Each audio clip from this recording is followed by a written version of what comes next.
නමෝ තස්ස භගවතු අරහතු සබ්බ ධම්මේසු අප්පටිහත ඥානචාරස්ස දස බලධරස්ස චතු වේසාරජ්‍ය විසරදස්ස සබ්බ සත්තුත්තමස්ස ධම්මිස්සරස්ස ධම්ම රාජස්ස ධම්මස්සාමිස්ස තථාගතස්ස සබ්බඤුනෝ සම්මා සම්බුද්දස්ස නමෝ තස්ස භගවතු අරහතු සබ්බ ධම්මේසු අප්පටිහත ඥානචාරස්ස දස බලධරස්ස චතු වේසාරජ්‍ය විසරදස්ස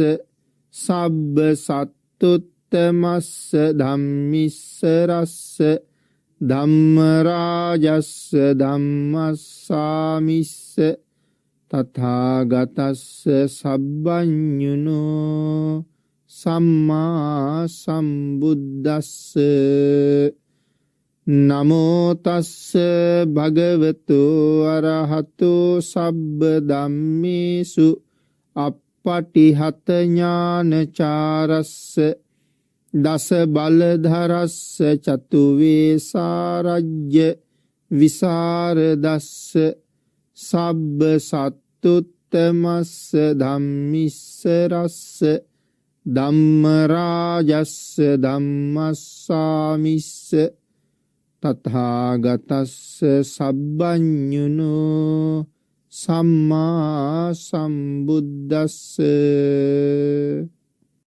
සද්ධර්ම ශ්‍රාවක කාරුණික ගුණගරුක බෞද්ධ පින්නතුනි, බොහෝම ශ්‍රද්ධාවෙන් යුක්තව මේ සියලු දෙනාම සූදානම් වෙන්නේ ලෞතර බුදුරජාණන් වහන්සේ දේශනා කොට වදාළ උතුම් වූ ශ්‍රී සද්ධර්ම රත්නයෙන් අබමල් රේණුවකටත් වඩා අඩු බොහෝම පුංචි කොටසක් දේශනා කරවගෙන දේශනාගත ධර්මය මනාව ශ්‍රවණය කරලා මෙලව ජීවිතයේ සුවපත් කරගෙන පරලොව ජීවිතයේ සුගතිගාමී කරගෙන ප්‍රාර්ථනා කරන බෝධියෙන් සැප සහිත ප්‍රතිපදාවෙන් අමා මහ නිවනින් සැනසෙන්න මේ කුසල කර්මය හේතු වාසනා වේවා කියන ප්‍රාර්ථනාව ඇතුවයි.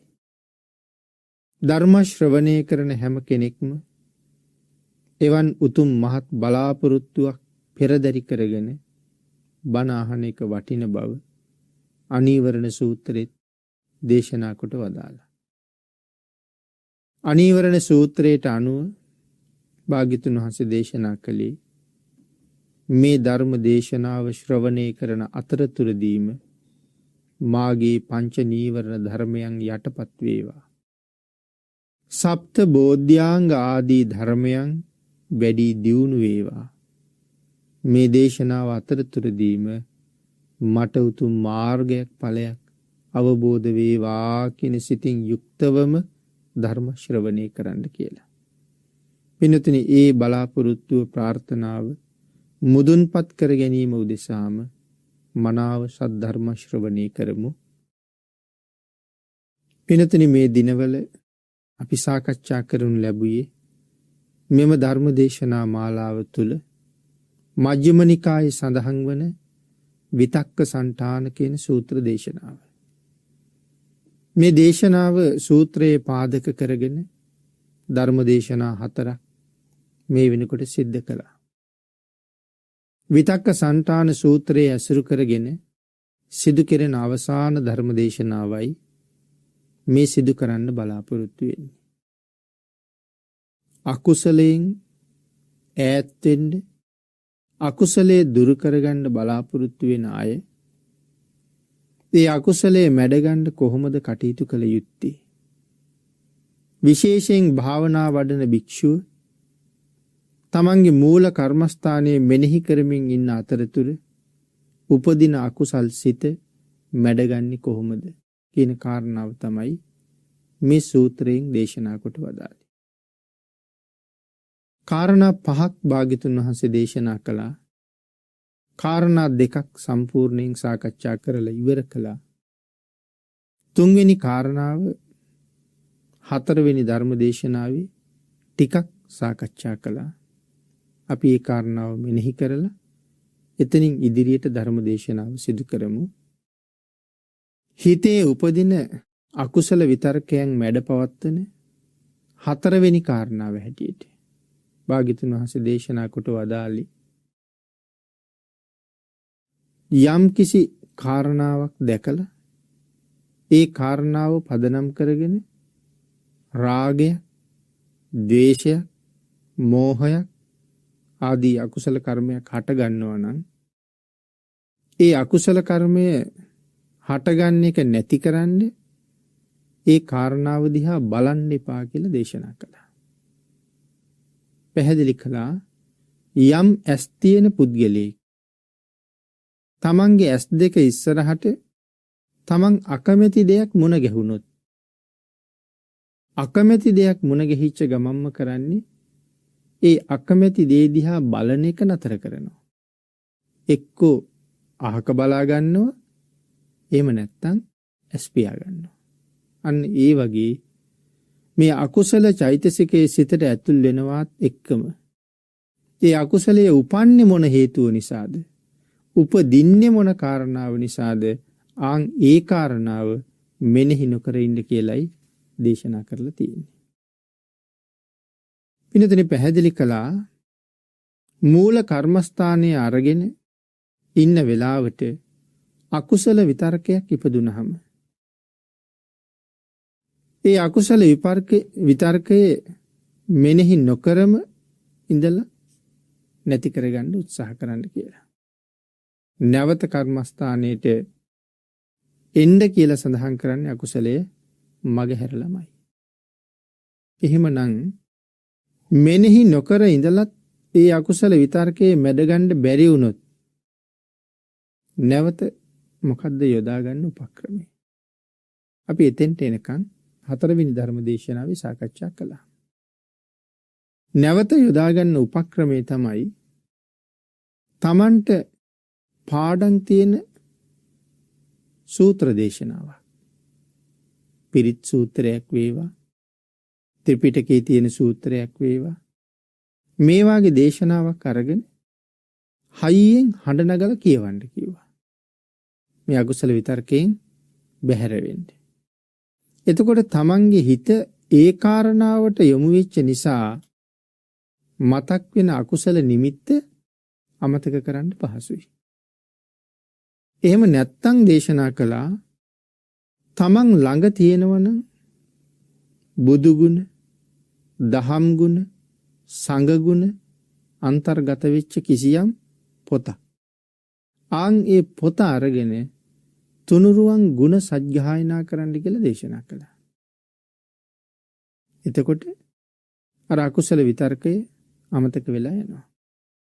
දැන් මේ භාවනා කර කර ඉන්න ගමන් තමයි මේ අකුසල විතර්කේ පහළ වෙන්නේ. එතකොට භාවනා කරන කර්මස්ථානයෙන් සම්පූර්ණයෙන් අයින් වෙනවා. මොකද අකුසල විතර්කයක් හිත ඇතුලේ පැන නගිනකොට හිතට සමාධියකට යන්න බෑනේ. ඒ නිසා මූල කර්මස්ථානයේ එතනින් නතර කරනවා. නතර කරලා මේ ඇති වුණ රෝගයට පිළියම් කරනවා. පිළියම් කරලා ආපහු මූල කර්මස්ථානයේට ගිහිල්ලා කාරණාව දියුණු කරනවා. ඒ පිළියමක් හැටියට තමයි මේ තුනුරුවන් ගුණ සජ්ජායනා කර කර මේක අත්හරින්න උත්සාහ කරන්නේ. ඊළඟට සඳහන් කළා එහෙමත් බැරි නම් දැන් කරුණු කීපයක් සඳහන් කළානේ. මුලින් සඳහන් කළා සූත්‍ර දේශනාවක් කියවන්න. එහෙම නැත්තම් තුනුරුවන්ගේ ගුණ අන්තර්ගත පොතක් තියෙනවනම් ඒ තුනුරුවන් ගුණය හඬ නගලා කියවන්න. ඒ ක්‍රම දෙකෙන්ම බැරි වුණොත් සඳහන් කළා එදිනෙදා කටයුතු වලට ගන්න භාණ්ඩ තමන්ගේ උපකරණ මේ දේවල් දිහා බලන්න කියලා. සාමාන්‍යයෙන් ඉන්න තැන එදිනෙදා අපි ප්‍රයෝජනෙට ගන්න දේවල් තියෙනවා. ඉදල, කොස්ස, ගිනි දල්වන දරලි, සමහරලාට උදැල්ලක්, රේක්කයක් මේ ආදී එදිනෙදා පරිහරණයට ගන්න දේවල්. ඒව දිහා බලනවා මේ උදැල්ලක්, මේ රේක්කයක්, මේ ඉදලක්, මේ කොස්ස, මේ පුටුව, ඒ වාගේ භාණ්ඩ ගැන මෙනෙහි කරන්න කිව්වා. එහෙම මෙනෙහි කරනකොට කුසලයෙන් මිදෙන්න පුළුවන් වෙයි කියලා. ඒ ක්‍රමයටත් බැරුව ගියොත් තමන් ළඟ තියෙන පිරිකර ඇද බලන්න කිව්වා. එතකොට හිත යන්නේ ඒකටනේ. අර අකුසලයේ මෙනෙහි කරන එක නතර කරන්න මේ හදන්නේ. එතකොට තමන් ළඟ තියෙන පිරිකර ඇදලා බලන්න කියහම එතන සඳහන් කළා මේ තියෙන පාත්‍රය, මේ තියෙන පාත්‍රය දානේ තවිකය, මේ තියෙන දැලිපිහිය, මේ තියෙන දැලිපිහිය බහලන කොපුව, මේ තියෙන දැලිපිහිය මෝහත් කරන හම්කඩ, මේ තියෙන දැලිපිහිය මෝහත් කරන තෙල්වක් කරන තෙල් ගල, මේ ආදි වශයෙන් ඒ උපකරණ දිහා බලලා ඇද වෙන් කර නැවත එව්ව දිහා බල මෙනෙහි කර ඉන්නකොට අර අකුසලයේ ඉපදිච්ච සිත ක්‍රමක්‍රමයෙන් අමතක වෙලා යනවා. මේ ක්‍රමය පාවිච්චි කරන්න කියලා මේවා මේ කවුද දේශනා කරන්නේ? මේ ලෞතර බුදුරජාණන් වහන්සේ පිළිදේශනා කරපු කරුණු අකුසල් සිත මැඩ ගන්න. පිනතිනේ එක්කෝ එළඹුණ අකුසල විතර්කය මෙනෙහි නොකර ඉන්න කියලා සඳහන් කළා.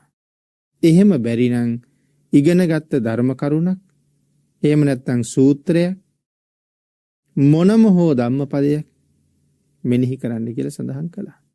එහෙමත් නැත්නම් එදිනෙදා පරිහරණය කරන උපකරණ ඒ දිහා බලන්න. එහෙමත් නැත්නම් තමන් ළඟ තියෙන පරිස්කාරාදිය ඇදලා නැවත ඒව දිහා බල ඒව ගොඩ ගහන්න අස් කරන්න කියලා කිව්වා. එතකොට අර කාරණාව මගේ හැරිලා යයි කියලා. එහෙමත් නැත්තම් මේ එදිනෙදා පරිහරණයට ගන්න භාණ්ඩත් බලලා මේ දේවල් වලිනුත් බැරි වුණොත් තමන්ගේ සිවුර ඉරිලා නම් ඉදි කට්ටක් අරගෙන ඒ සිවුර මහන්න පටන් ගන්න කිව්වා. එතකොට දැන් මේ මහාන ක්‍රියාව සම්බන්ධයෙන් හිත යොමු වෙලා තියෙන්නේ. එතකොට දැන් මේ ඉරිච්ච තැන මහලා ඉවර වෙනකොට අර අකුසල චෛතසිකයේ අකුසල ඉපදිච්ච කාරණාව අමතක වෙලා යනවා. මේ ක්‍රම ඔස්සේ තමන්ගේ හිත අකුසලයට යොමු වෙන එක නවත්ත ගන්න. දේශනා කළා මේ අනුගමනය කරන ක්‍රමය හරියට අහක බලනවා වගේ වැඩක් කියලා. අකමැති දෙයින් අහක බලනවා වගේ වැඩක්. ඊළඟට සඳහන් කළා පැරණි පඬිතුයෝ, අතීත ප්‍රඥාවන්තයෝ අලුතෙන් ගොඩනැගිලි හදද්දිත් විතර්ක නැති කළා කියලා. අකුසල විතර්ක නැති කළා අලුතෙන් ගොඩනැගිලි හදනකොට. ඒ කොහොමද කියලා උදාහරණයක් දක්වලා තියෙනවා. තිස්ස කියලා සාමණේරයන් වහන්සේ නම. මේක අපේ ලංකාවේ කතාවක්. අට කතාවේ සඳහන් කරන්නේ. තිස්ස කියන සාමණේර භික්ෂුව තිස්ස මහාරාමේ තමයි වැඩ ඉන්නේ. උන්වහන්සේ තරුණ වයසේ ශාසනික ජීවිතය පිළිබඳව කලකිරෙනවා. කලකිරිලා ගෙදර යන්න හිතෙනවා. සිවුරු වරින්න හිතෙනවා. ඉතින් කාටවත් නොකිය සිවුරු වරලා ගියේ නෑ. මොකද අපි මේ සූත්‍රයේ මුලින් සඳහන් කළා තමන්ගේ හිතට අකුසල චෛතසිකයක් ආවොත් ආචාර්යවරයා ළඟට, උපාධ්‍යවරයා ළඟට යන්න ගිහිල්ලා කියන්න කියලා. එහෙම විසඳුමක් හම්බුනේ නැත්නම් gediya ගහලා සංඝයා රැස් කරවලා සංඝයාට කියන්න කිව්වා මට මෙහෙම අකුසල කර්මයක්, අකුසල සිතක් පහළ වෙලා තියෙනවා, මං කොහොමද මේකෙන් මිදෙන්නේ කියලා.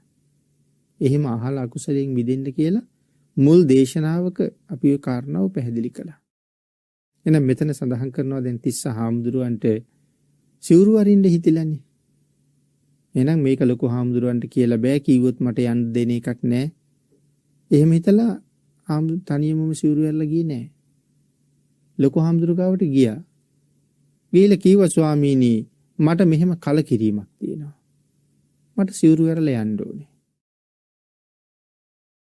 අතීත පඬිතුයෝ ගොඩනැගිලි හදද්දිත් විතර්ක සමනය කළා කියලානේ අපි කිව්වේ. එතකොට තිස්ස හාමුදුරන්ගේ ගුරු හාමුදුරුවෝ මේ පොඩි හාමුදුරුවෝ කියන කතාව මොකක්ද කියලාවත් ඇහුවේ නැහැ. ලොකු හාමුදුරුවෝ පොඩි හාමුදුරුවන්ට කියනවා සාමණේර මේ කාලේ අපි ඉන්න විහාරේ නාන පැන් දුර්වලයි. ඒ කියන්නේ ඇඟපත සෝදගන්න ජලය අඩුයි. ඒ හින්දා මම ගෙනහිල්ලා සිතුල් පව්වට ඇරලවන්න කියලා. දැන් තමන්ගේ කාරණාව වෙන එකක්. ඒත් දැන් ගුරු හාමුදුරුවෝ වෙන කතාවක් කියවනේ. මාව සිතුල් පව්වට ඇරලවන්න කියලා. එතකොට මේ ඇත්තටම කීකරු ශිෂ්‍යයෝ දැන් ගුරු හාමුදුරුවෝ සිතුල් පව්වට ඇරලන්න තියෙන නිසා අර සිවුරු වරින්න හිත මදකට පාලනය කරගෙන දැන් සිතුල් පව්වට වඩිනවා. සිතුල් පව්වට වැඩියහම ගුරු හාමුදුරුවෝ කියනවා සාමණේර මේ විහාරේ තියෙන මේ ඔක්කොම කුටි සාංගිකයි. පෞද්ගලික කුටියක් වෙනම හදන්න කියලා. දැන් මේ ගෙදර යන්න අහන්න ආපු හාමුදුරන්ට කියන්නේ වෙනම කුටියක් හදන්න. තනියම හදන්න ඕනේ. දැන් උන්වහන්සේ තනියම මැටි කපලා තනියම කණු හොයාගෙන ඇවිල්ලා වහලෙට උමං ආදිය සකසලා තියලා මේ සියල්ලම සකස් කරගෙන දැන් මැටි අනාගෙන ගෙපොළ හදාගෙන කණු හිටවගෙන තනියමම දැන් කුටිය හදනවා.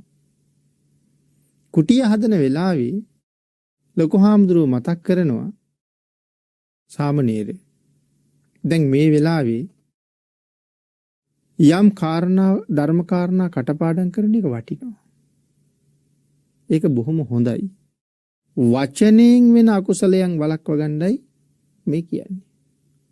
ඒ නිසා සංයුත්ත නිකාය කටපාඩම් කරන්න කියලා කියනවා. කුටියත් හදනවා සංයුක්ත නිකායත් කටපාඩම් කරනවා.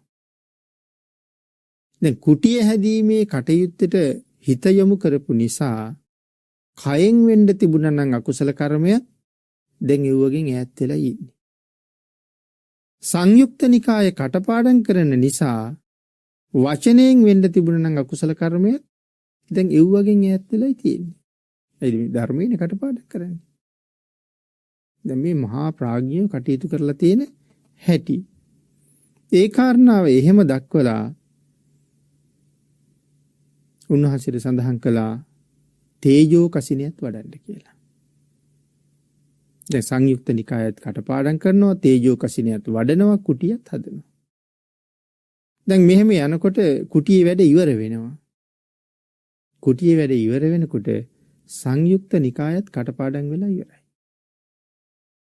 කර්මස්ථානයත් දැන් අර්පණා මට්ටමට වැඩිලා. දැන් තේජෝ කසිනේ වඩනවනේ. දැන් අර්පණා මට්ටමට දියුණු වෙලා කර්මස්ථානයත්. මොකද්ද මේ අර්පණා මට්ටමට වැඩිලා කියලා කියන්නේ? අර්පණා මට්ටමේ ඉන්නවා කියලා කියන්නේ ධානය ළඟ හැසිරෙනවා කියලා. තාම ධානයක් ලැබිලා නැහැ. නමුත් දැන් ධානයක් ලැබෙන්න අපි කියන්නේ ඔන්න මෙන්න වගේ කියලා. ඒ වාගේ තැනක ඉන්නවට තමයි කියන්නේ මේ අර්පණා මට්ටම කියලා. දැන් ඒතර කර්මස්ථානියත් අර්පණා මට්ටමටම දියුණු වෙලා. සංයුත්ත නිකායත් කටපාඩම්. මේ සිවුරු වරින්න ආපු හාමුදුරුවෝ ගිහිලා ගුරු හාමුදුරන් සඳහන් කළා ස්වාමීනි කුටියේ වැඩ ඉවරයි. එහෙනම් වැඩ ඉන්න කියලා. ඊට පස්සේ මතක් කරනවා සාමණේර මේ කුටිය හදන්න තනියමම මහන්සි වෙන්නේ ඔබනේ. මාස ගාණක් යන්නේ ඇතිනේ. ඔබම තමයි තනියමම මහන්සි වෙන්නේ. ඒ හින්දා ඔබම ඔය කුටියේ වැඩ ඉන්න කියලා. දැන් එහෙනම් උන්වහන්සේ දැන් කුටියේ වැඩ ඉන්නවා. කර්මස්ථානියත් වැඩිලා තමන් හදාපු අලුත් කුටිය ඇතුළෙම උන්වහන්සේ රහත් වෙනවා. රහත් වෙලා එතනම පිරිනුවම් පෑවා කියලා සඳහන් කරනවා. ඒ ධාතුන් වහන්සේලා අරගෙන චෛත්‍යයක් නිර්මාණය කරපු බව සඳහන් කරනවා. දැන් බාන්නක තමන් ළඟට ආවේ වෙන කාරණාවක් අහන්න. නමුත් ගුරු හාමුදුරුවෝ යොමු කෙරුවේ හිතාපු නැති පැත්තකට. අන්තිමට තමන්ට ලැබුණ වාසනාව සංසාරෙන්ම එතරට යන්න. මහා ප්‍රඥයෝ ළඟ හිටියහම අපිට ලැබෙන ලාභය මේ පැහැදිලි කරන්නේ. එහෙම නැතුව එදා සිවුරු ඇරලා ගියා නම් ආයෙත් මේ සසරටමනේ බැහැ ගන්න ඕනේ. එහෙනම් ගොඩනැගිලි හදද්දිත් ඥානවන්තයෝ පඬිතුයෝ මේ විතර්කයන් දුරු කරන්න කටයුතු කරනවා කියලා සඳහන් කළේ මෙන්න මේ කාරණාවත් එක්ක. එතකොට පින්නතුනි භාග්‍යතුන් වහන්සේ සඳහන් කරපු කාරණාවට අට කතාව සිහිපත් කරපු උදාහරණයක් තමයි අපි මේ සාකච්ඡා කරන්න යෙදුනේ. ඊට අමතරව සිහිපත් කරනවා උපාධ්‍යයන් වහන්සේගේ ප්‍රඥාව නිසා සිවුරු අරින්න හිටිය කෙනෙක් සසරින් මිදුණා. අපි කතා කළ තුන්වෙනි ක්‍රමයට උදාහරණ තමයි මේ දීර්ඝව සාකච්ඡා කරන්න යෙදුනේ. අකුසල චෛතසිකය උපදින දිහා බලන්නේ නැතුව S2 පියාගන්න කියලා මුලින් සඳහන් කළා. අකමැති දෙයින් දකින්න අකමැති නම් S2 පියාගන්න. එහෙම නැත්තම් අහක බලන්න කියලා දෙවෙනි ක්‍රමයක් දේශනා කළා. S2 පියාගන්නවා කියලා කියන්නේ අකුසල විතර්කය මෙනෙහි නොකර ඉන්නවා කියන එකයි. අපි දහවල එදිනෙදා කටයුතු කරනකොට නොඑක් දේවල් දැකපු දේවල් ගැන අකුසල් ඇති වෙනවා. පස්සේ හුඟක් දෙනා කරන්නේ විවේකීව නිදාගන්න ගිහිල්ලා හරි මේ දැකපු දේවල් මෙනෙහි කරනවා. හරි සතුටින් මෙනෙහි කරන්නේ. හැබැයි ඒක රාගය. දේශ සහිතව මෙනෙහි කරනවා. ඒක ද්වේෂය. මෝහයත් එකතු වෙනවා. දැන් භාග්‍යතුන් වහන්සේ දේශනා කරන්නේ පුළුවන් තරම් ඒ මෙනෙහි වෙන එක අත්හරින්න. අන් ඒකට කියනවා අකුසල විතර්කයේ මෙනෙහි නොකර ඉන්න අහක බලා ගන්න. එහෙම නැත්නම් වෙනත් කටයුත්තක යොදවනවා කියලා කියන්නේ අහක බලනවා කියන්නේ. ඇස් පියාගන්න අහක බලන්න. කියන කරුණු පැහැදිලි කළා. මෙන්න මේ ක්‍රම දෙකෙන්ම එහෙම නැත්නම් එක ක්‍රමයකින් හරි අකුසලයෙන් මිදෙන්න උත්සාහ කරන්න. අහක බැලීමෙන් හෝ ඇස් පියා ගැනීමෙන් කියන කාරණා දෙකෙන් කෝකෙන් හරි අකුසලයෙන් මිදෙන්න උත්සාහ කරන්න. අකුසල චෛතසිකේ මෙනෙහි නොකර ඉන්නවා කියන කාරණාවත් අහක බලනවා කියන කාරණාව. ඊළඟට පින්නදිනේ හතරවෙනි ක්‍රමයක් දේශනා කරනවා. හතරවෙනි ක්‍රමේ තියෙන්නේ අකුසල විතර්කයන්ගේ මුල මෙනෙහි නොකරන්න කියලා කියනවා. කොයි විදිහද කියලා සඳහන් කරනවා විතක්ක සංඨානයේ මුල මම මෙහෙම දෙයක් හිතන්නේ ඇයි? මෙහෙම දෙයක් කරන්නේ ඇයි? මෙහෙම දෙයක් හිතනද මට මුල් උනේ මොන කාරණාවද කියලා ඉස්සෙල්ලා මුලටම යන්න කියලා සඳහන් කළා. මේ අකුසලයේ සිතුවිල්ල ඇති වෙන්න ඉපදුන මූල කාරණාව කොතනද තියෙන්නේ කියන කාරණාවයි හිතන්න කියන්නේ. ඒක සඳහන් කළා දී ඇති උදාහරණයක් එක් පුරුෂයෙක් ඊතා වේගෙන් දුවනවා. වේගෙන් දුවපු මේ මිනිසයා දැන් දුවන එක නතර කරලා හයියෙන් ඇවිදගෙන යනවා.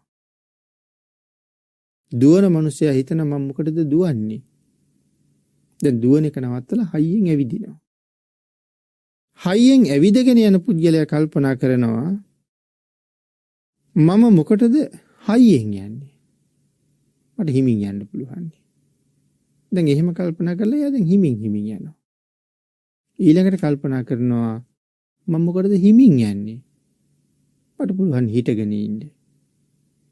දැන් යන්නේ එක නතර කරලා හිටගෙන ඉන්නවා. හිටගෙන ඉන්නකොට කල්පනා වෙනවා මොකටද මම මේ හිටගෙන ඉන්නේ? හිටගෙන ඉන්නවට වඩා සැපයි ඉඳගෙන ඉන්න එක. එහෙම හිතලා ඉඳ ගන්නවා. දැන් ඉඳගෙන ටික වෙලාවක් ඉඳලා කල්පනා කරනවා මම මොකටද ඉඳගෙන ඉන්නේ? මට පුළුවන් නිදා ගන්න. එහෙම හිතලා ටිකක් ඇලවෙනවා. දුවනවට වඩා පහසුයි හයියෙන් යන එක. හයියෙන් යනවට වඩා පහසුයි හෙමින් යන එක. හෙමිනුත් ඇවිදිනවට වඩා පහසුයි නතර වෙලා ඉන්නේ. නතර වෙලා හිටගෙන ඉන්නවටත් වඩා පහසුයි ඉඳගෙන ඉන්න එක. ඉඳගෙන ඉන්නවටත් වඩා පහසුයි ටිකක් දිගහැරිලා ඉන්න එක. දැන් එහෙම හිතලා මෙයා දිගහැරිලා ඉන්නවා. මේ කාරණාව විස්තර කරනවා පින්නතුනි, මේ විදිහට හිත හිතා සියුම් ඉරියව් වලට මේ පුද්ගලයා මාරු වෙනවා. අන්න ඒ වගේ විතර්කයේ මුල හොයලා ඇත්තටම මොකටද මම මේක හිතන්නේ? විතර්කයේ මුල හොයලා ඒ මුල අයින් කරන්න කියලා කිව්වා. අපි කියමු රාගසිතක් පහළ වුණා කියලා. දැන් රාගසිතක් විතරයි තියෙන්නේ. කවදාවත් එතනින් එහාට කිසිම ක්‍රියාකාරකමකට යන්නේ නැහැ. ක්‍රියාකාරකමකට නොගියට රාගසිත කියලා කියන්නේ අකුසලයක්. රාගසිත අකුසලයක්. එහෙමනම් ක්‍රියාකාරකමකුත් නැතුව සිතවිලි මාත්‍රයෙන් විතරක් මම මොකටද අකුසල් රැස් කරන්නේ? මේ හිත හිතා ඉන්න එකේ තේරුමක් තියනවද? තේරුමක් නැත්තම් අකුසලයක් විතරක් මොකට හොයනවද? කියන කාරණාවට ගිහිල්ලා ඒක අත්හැරලා දාන්න කියලා මේ කියන්නේ. මුලම හොයාගෙන යන්න. නැත්තම් තරහක් ඇති වුණා. මොකක් නිසාද තරහ ඇති වුනේ? මම තැනක තියාපු දෙයක් තව කෙනෙක් අරගෙන වෙන තැනකින් තියලා. මම තියාපු තැන තිබුණේ නෑ කියලා තමයි මේ මහා ද්වේෂයක් ඉපදිලා තියෙන්නේ. ඇත්තටම ඒක මෙච්චර කේන්ති ගන්න, කතා නොකර ඉන්න, රණ්ඩු සරුවල් කරන්න, ගහ ගන්න තරම් වටින දෙයක්ද කියලා කල්පනා කරලා ආන්ගේ විතර්කයෙන් මිදෙන්න කියලා කියනවා. මුලට ගිහිල්ලා මුලින් මෙනෙහි කරන්න මොකද්ද මේක කියලා. පින්නතුනි, මේ ක්‍රම 4 අපේ බුදුරජාණන් වහන්සේ පැහැදිලි කරනකොට 4 වෙනි ක්‍රමයේදී අට කතාවේ කියලා තියෙනවා විතක්ක සංකාර සණ්ඨානං කියලා කාරණාවක්. විතක්ක සංකාර සණ්ඨානං. මේක නිතරම මෙනෙහි කරන්න කියනවා.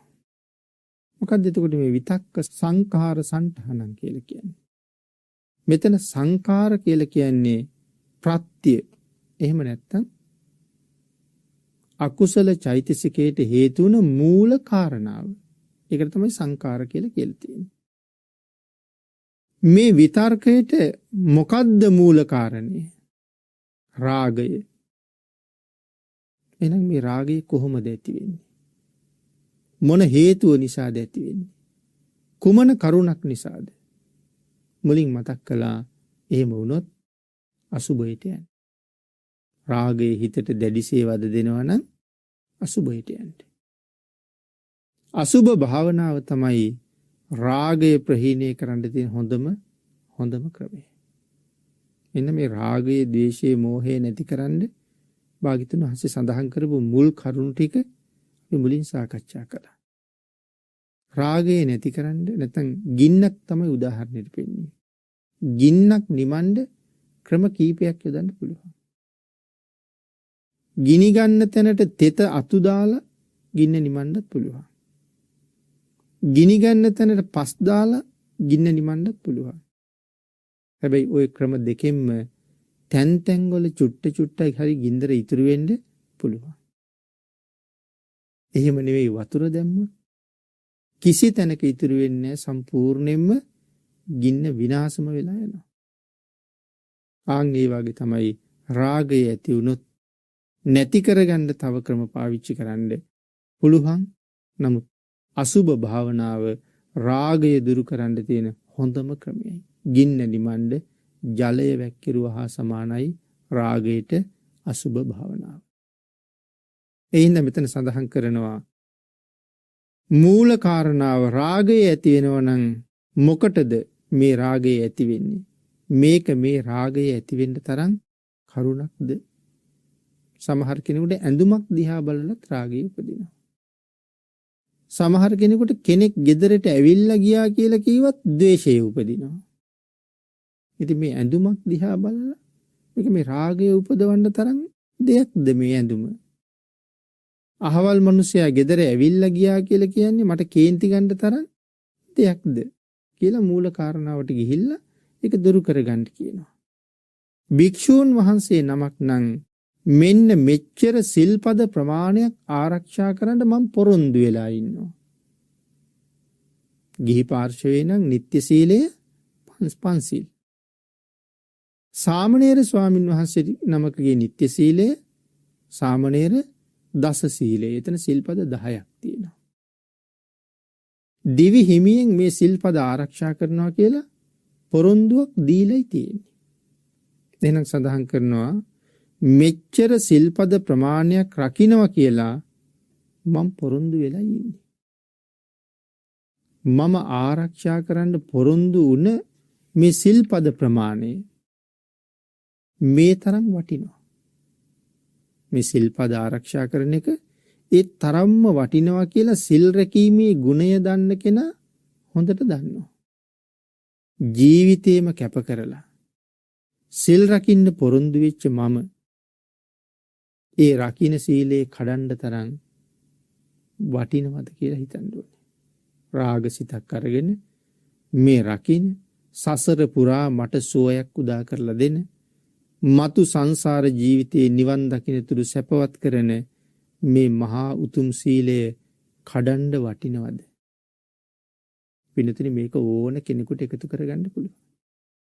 භාග්‍යතුන් වහන්සේ දේශනා කළේ සුළු සැපය අත්හරින්න කියලා. මද සැපය අත්හරින්න. මහත් වූ සැපයක් බලාපොරොත්තු වෙනවා නම් කෙනෙක් සුළු සැපය අත්හරින්න කිව්වා. පොඩි ළමෙක් සෙල්ලම් කරන්න ගොඩාක් කැමතියි. සෙල්ලම් කරනවා කියන එක ළමයාට සැපයක්. හැබැයි සෙල්ලම් කරන එක නතර කරලා පාඩම් කරනවා, ඉගෙන ගන්නවා, පන්ති යනවා කියන එක ළමයාට දුක. නමුත් සෙල්ලම් කරන්න දිග කාලයක් තියෙනවද? අවුරුදු 17ක් අවුරුදු 18ක් විතර සෙල්ලමින් ගත කරයි. ඊට පස්සේ ටික ටික ජීවිතේ වගකීම් වෙනවා. තාමත් අම්මගෙන් තාත්තගෙන් සල්ලි ඉල්ලන්න බෑ. මට කියලා කීයක් හරි අතේ තියෙන්න ඕනේ කියලා හිතනවා. ඔය වයසට එනකොට ළමයි මොනවා හරි හම්බ කරන්න යොමු වෙනවා. හුඟක් අය. දැන් සෙල්ලම් කරපු කාලේ ඉවරයි. දැන් යමක් හම්බ කරගන්න ඕනේ. හැබැයි ඒ අවුරුදු 17ක් 18ක් වෙනකන් සතුටු වුණානේ. තව ළමේ ඒ සෙල්ලම් කරන වයස පැත්තක තියලා හොඳට ඉගෙන ගත්තා. ඉගෙනගෙන අවුරුදු 25ක් 26ක් විතර වෙනකොට දොස්තර මහත්තයෙක් වෙලා, ඉංජිනේරු මහත්තයෙක් වෙලා, ලොකු පඩියක් ගන්න කෙනෙක් වෙලා. දැන් එයා හොඳ වාහනයක් අරගෙන හොඳ ගෙයක් හදාගෙන බොහොම සැපසේ ගමන් බිමන් යනවා, ජීවත් වෙනවා. සෙල්ලම් කර කර හිටපු කෙනා ඊටාම දුකසේ දැන් ගස්වල ගෙඩි කඩනවා. පාරවල් වල වේලි වේලි වැඩ කරනවා. හේන් වල කුඹුරු වල දුක් විඳිනවා. අවුරුදු 60ක් 70ක් ජීවත් වෙනවා නම් අවුරුදු 17ක් විතර විනෝද වෙලා ඊට වඩා වැඩි කාලයක් දුක් විඳිනවා. ඉගෙන ගත්ත කෙනා අවුරුදු 20ක් 25ක් ලොකු කැපකිරීමක් කරලා අවුරුදු 40ක් 45ක් බොහොම සැපවත් ජීවිතයක් ගත කරනවා. මද සැපය අත්හරින්න මහත් වූ සැපයක් බලාපොරොත්තු වෙනවා. මේක ජීවිතේ හොඳ ආදර්ශ පාඩයක්. කෙනෙක් වැරදි කාම සේවනයේට යනවා. ඔහු ඊටාම පොඩි වෙලාවකට සැපයක් හොයනවා. නමුත් ප්‍රතිඵලයේ අවුරුදු කෝටි ගාණක් ලෝකුඹු නිරේවල් වල ඉඳලා, කටුයිඹුල් නිරේවල් වල ඉඳලා තවත් මහ භයානක නිරේවල් වල දුක් විඳිනවා. විනාඩි 15ක 20ක සතුටක් හොයන්න ගිහිල්ලා අවුරුදු කෝටි ගාණක් දුක් විඳිනවා. ඉතින් මේ භික්ෂුවත් හිතන්නේ ඒකයි. සිල්පදේ බොහෝම වටිනවා. ජීවිත පරිත්‍යාගයෙන් රකින්න මේ සීලය කොච්චර යහපත්ද? ඒ සීලය බිඳලා ලබා ගන්න වටිනවද මේ රාගය? මේ ද්වේෂය වටිනවද? අන්න එහෙම හිතලා ඒ සිත ඉවත් කරගන්න කියලා සඳහන් කළේ. යම් සතෙකුට මේ වෙලාවේ අපිට ගහන්න හිතෙනවා, මරන්න හිතෙනවා. හිතන්නකෝ මදුරුවෙක් කනවා කියලා. මදුරුවාට ගැහුවා කියලා අපිට ලොකු ලාභයක් නැහැනේ. එකෙක් මැරුවහම ආයේ කවදාවත් මදුරුව කන්නේ නැත්තම් පොඩි ලාභයක් තියෙනවා. නමුත් මේක මරලා ඉවර වෙනකොට තව එකෙක් වහනවනේ. ඉතින් එහෙනම් ලොකු ලාභයක් නැහැ. නමුත් එකෙක් තැළුවහම සංසාරේ 100,000 ගණන් වාරවල අපිට තැලිලා මැරෙන්න වෙනවා. ඉතින් එතකොට ඒක මහා භයානක තත්යකට යනවා. අන්න එහෙම හිතන්න කියලා සඳහන් කරනවා. එච්චර සසර තැලි තැලි මැරෙන්න වෙනවා නම් මේ සතා තලන එක වටිනවද? එහෙනම් ඒක වටින්නේ නැති කාරණාවක්. සමහර වෙලාවක සඳහන් කළා කූඹි වාගේ සත්තු සමහරලාට රෑම් පිටින් ඉන්නවා. අපි ලොකු වතුර බාල්දියක් ගෙනල්ලා ඒ වතුර බාල්දිය හරනවා කූඹි ඔක්කොම එතනින් ගහගෙන යනවා. අපිට ගිහිල්ලා වැටෙන්නේ මහ වතුරකට. හිතාමතා නී වැඩි කලේ අපි. ඉතින් සංසාරේ නෑදෑයොත් එක්කම 100 ගණන් 1000 ගණන් වාරවල ওই ගම් වතුරවල් වගේ අහුවෙලා දුක් විඳින්න හේතු වෙන කාරණාවක් වෙන්න පුළුවන්. නමුත් අර කූඹි ටික යනකම් ඉවසන්න පුළුවන් වුණා නම් සමහරට විනාඩි 15ක් 20ක් යනකොට ඒගොල්ලෝ එතනින් අයින් වෙලා යයි. ඒක ඉවසුවා නම් කොච්චර ලාභයක්ද? ආන් එහෙම කාරණා ගැන විශේෂයෙන් හිතන්න කියලා කියනවා. ඊළඟට පින්නොතනේ ඒකට උදාහරණයකුත් තියෙනවනේ. විදුඩබ රජුරු අපි පින්නතුන අහලා තියෙනවා. ශාක්‍ය දේශයේ යටත් කරගන්න ගිහිල්ලා ශාක්‍ය වංශිකයෝ ඔක්කොම සමූල ඝාතනය කරලා රජුරු ආපහු යනවා. අචිරවතී ගඟි කඳවුරු බැඳගත්තා. ආපහු එන ගමන් නැවත හැමෝම නිදාගත්තා. අචිරවතී ගඟ රැ පිරිලා ගලාගෙන ආවා.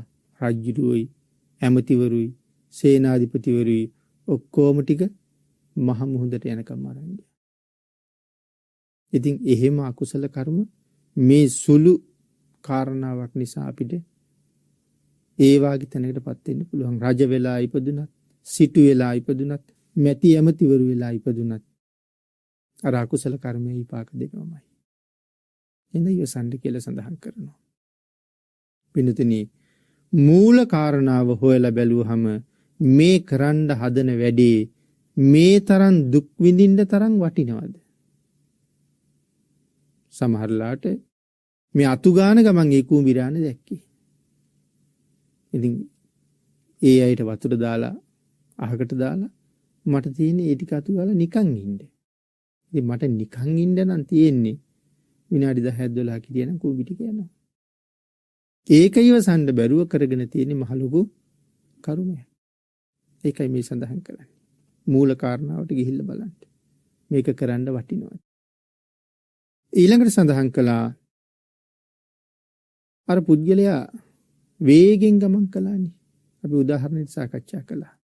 දැන් ඒක පැහැදිලි කරනවා වේගෙන් ගමන් කරන කාලය අකුසල විතර්කයේ සහිතව ඉන්න කාලේ වගේ. පුද්ගලයා වේගෙන් යනවා කියලා කියන්නේ අකුසලයට එක්ක ඉන්න කාලේ වාගේ. සමානයි වේගෙන් යනවා. ඊළඟට සඳහන් කළා මේ පුජ්‍යලයා බොහොම වේගෙන් දුවනවා. එතකොට දුවන එක මොකද්ද? වේගෙන් දුවනවා වගේ කියලා කියන්නේ අකුසල විතර්කේ ඇති වෙන කාලය. ඉස්සරලාම අකුසලේ හටගත්ත කාලයක් තිබුණානේ. ඒ හටගත්ත කාලේ වේගෙන් දුවනවා වගේ. එතකොට හයියෙන් යනවා කියලා කියන්නේ ඒ හටගත්ත විතර්කයක් එක්ක අපි ජීවත් වෙන කාලේ හයියෙන් යනවා වගේ. ඊළඟට හයියෙන් ගියපු කෙනාට හිතනවානේ මොකටද මම හයියෙන් යන්නේ? හෙමින් ගියා නම් හොඳයි කියලා. එතකොට හෙමින් ගමන් කරන කාලය අකුසල විතර්කය අයින් කරගන්න උත්සාහ කරන කාලය.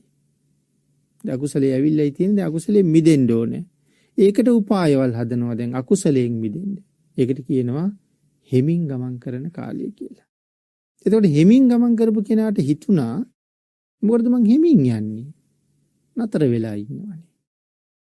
ඊට පස්සේ සඳහන් කරනවා හිටගෙන ඉන්නවා කියලා කියන්නේ ඇති වෙන අකුසල විතර්ක නතර කරලා මූල කර්මස්ථානයට නැවත යනවා. දැන් භාවනා කර කර ඉන්නකොටනේ අකුසලයේ ඇති වුනේ. දැන් එතකොට නතර වුණා කියලා කියන අකුසල ටික ඔක්කොම අයින් කරනවා. අයින් කරලා ආයෙ පාරක් මොකේටද යන්නේ? තමන් කර කර හිටපු භාවනාවට යනවා. කාරණාව අපි ඇයිද පැහැදිලි ඇති. අපි කියමු මෛත්‍රී භාවනාව වඩනවා කියලා. මෛත්‍රී සිත පතුරෝ ඉන්නකොට හදිසියේ හිතට ද්වේෂ සිතක් එනවා. වෛර සිතක් එනවා. එතකොට වෛරයයි මෛත්‍රියයි දෙක ප්‍රතිවිරුද්ධයිනේ. අන්න ඒකින්ද දැන් මේ වෛරී සිත අයින් කරන්න මෛත්‍රී සිත පැත්තක තියලා ඇවිල්ලා මේ අකුසල සිත නැති කරගන්න කටයුතු කරනවා. දැන් අකුසල සිත ඇති වෙන කාලේ වේගෙන් යනවා. ඒ අකුසල සිතත් එක්ක ඉන්න කාලේ හයියෙන් ගමන් කරනවා. අකුසල සිත නැති කරන්න ඕනේ කියලා කටයුතු කරන එක හිමින් ගමන් කරනවා. අකුසල සිත නැති කරගෙන නැවත මෛත්‍රී කර්මස්ථානයට යනවා කියන එක තමයි හිටගෙන ඉන්නවා කියලා කියන්නේ. ඊළඟට ඉඳගෙන ඉන්නවා කියලා කියන්නේ ඒ මූල කර්මස්ථානයේ වඩලා රහත් වුණා කියන එකයි. මොකටද මම හිටගෙන ඉන්නේ? මං ඉඳ ගන්න ඕනේ නේ කියලා ඉඳගත්තා. ඒතර ඉඳගත්තා කියලා කියන්නේ කර්මස්ථානයේ දිනු කරලා රහත් වුණා කියන එකයි. ඊට පස්සේ කල්පනා කළා මොකටද මම ඉඳගෙන ඉන්නේ? දිගහැරලා හිටියනම් හොඳයි. එහෙනම් මොකද්ද මේ දිගහැරලා හිටියා කියලා කියන්නේ? නිදාගත්තා කියලා කියන්නේ. නිදාගත්තා කියලා කියන්නේ රහතන් වහන්සේ නිවන අරමුණු කරලා ඵල සමාපත්තියට සමවදිනවා කියන එකයි. එනම් පැහැදිලි කළා රහතන් වහන්සේට වෙන කරන්න දෙයක් නැහැ. තමන් වහන්සේ විසින් වෙහෙසිලා පාරමී පුරලා ගුණ පුරලා ලබාගත් උතුම් අරහත්ත්වය. ඒ උතුම් සුවය සමාපත්තියෙන් භුක්ති විඳිනවා. සමාපatti සුවය විඳිනවා. සඳහන් කළා මෙතනට එක ජාතක කතාවක්.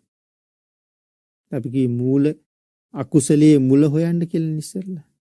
අපි පිනතුන් අහලා තියෙනවා අර හාවෙක් දුවගෙන යනවා පොළොව පෙරලෙන්න එනවා කියලා. නැත්නම් අහස කඩා වැටෙනවා කියලා. හාව දුවනකොට අනික් සත්තු අහනවා ඇයි දුවන්නේ කියලා. මෙයා කාරණාව කියනවා. ඔක්කොම දුවනවා. දැන් විශාල සත්තු ප්‍රමාණයක් දුවනවා. එතකොට සිංහෙක් හම්බෙනවා.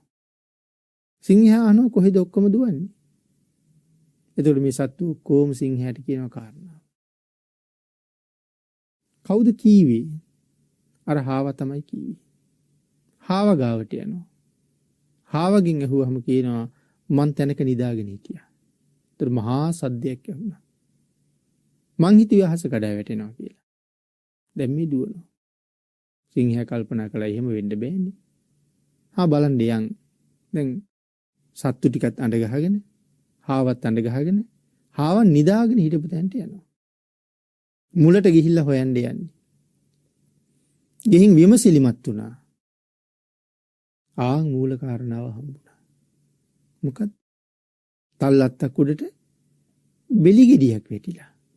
හාවට නිින්දෙන් ලොකු සද්දයක් ඇහිලා. හාව මූල කාරණාව හෙව්වේ නෑ. ඉවක් බවක් නැතුව දුවනවා. අනික් කට්ටියත් දුවනවා.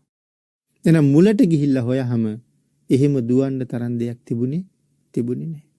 එහෙනම් මුලට ගිහිල්ලා බලහම මේ තරම් රාගයක් උපදවා ගන්න දෙයක් මෙතන තියෙනවද? ද්වේෂයක් උපදවා ගන්න දෙයක් තියෙනවද කියලා හිත නිදහස් කරගන්න පුළුවන්.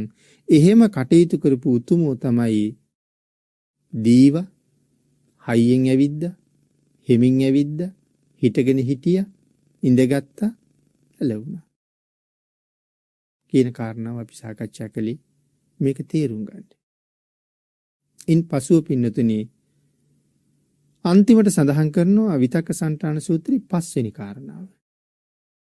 අපි ඒ කාරණාව කෙටියෙන් සිහිපත් කරලම ධර්ම දේශනාව නිමා කරමු.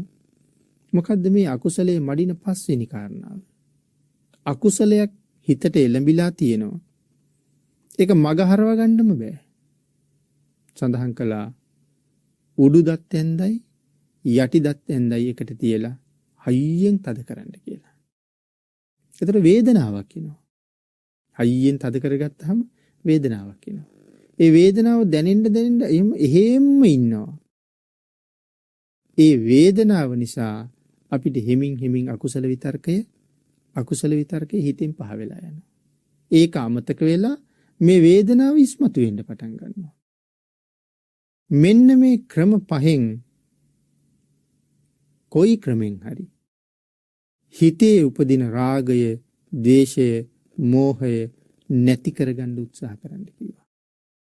යම් පුජ්‍යලෙක් ආන්ගේ අකුසල කර්මයන් නැති කරගත්තොත් මේ ක්‍රම පහම පාවිච්චි කරලා ඔහු හරි ශ්‍රේෂ්ඨයි.